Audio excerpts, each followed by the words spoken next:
So we're implanting a lot of these devices. I'm talking about pacemakers and defibrillators, which what we refer to as cardiac implantable electronic devices, or CIED. It's estimated about 1.5 million patients receive a device implantation procedure in the world every year. And these devices, they've extended the lives and improved the quality of lives of thousands and thousands of patients. But despite the advancement in technology, we still encounter complications. And probably one of the major complications is device infection. The rate of device infection in the literature is estimated at around 1 to 4% of all these procedures. Why do we fear extraction? Why is it a serious complication? It's because of the consequences. When a patient develops device infection and the diagnosis is confirmed, the management of device infection involves removing the device and the leads, so all the hardware they need to be out of the body, and for that you need to perform a procedure called lead extraction. That by itself could lead to complications that could be fatal, so the consequences could be catastrophic for patients. In addition to long extended antibiotic therapy and prolonged hospital stay, and obviously that's a major healthcare expenditure as well. But most importantly, even when you go through all the right steps in the management of device infection, the mortality is still high.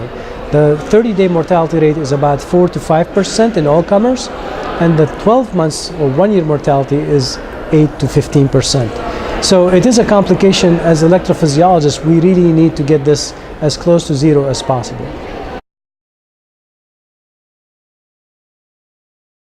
Of course, that's a wishful number. Again, because we know the consequences of device infection, the cornerstone of dealing with this issue is prevention. And in addition to strict sterile surgical techniques, the only proven intervention so far that we have to show effectiveness in reducing infection has been the use of 1 dose of preoperative antibiotic at the time of procedure. Other than this, we don't have any evidence of any other intervention that will lead to decrease in the risk of infection. The antibiotic envelope is constructed of a multifilament mesh that's fully absorbable. And it also has absorbable polymers that are mixed with 2 antibiotics, rifampin and minocycline. These 2 antibiotics, the envelope will literally wrap the pacemaker or the defibrillator before you implant it in the pocket, inside the pocket, and then you close the incision, and then those antibiotics get eluted in the pocket over a course of 7 days. The envelope itself is fully absorbed within 9 weeks. So the aim of the rapid study was to see if this antibiotic envelope is effective in reducing the risk of major device infection over a course of 12 months. We also looked at safety of using the envelope as far as the complication rate in the same cohort of patients.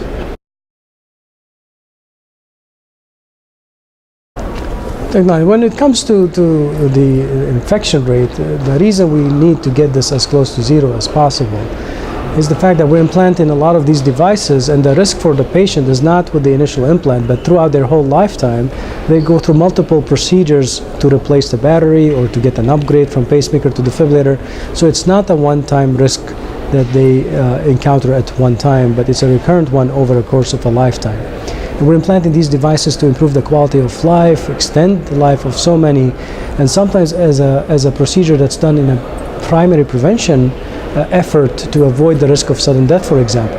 So you really need to get the complication rate with these new technology, amazing technology, but at the same time you need to work hard in minimizing the potential of any complication that can come along with these technologies.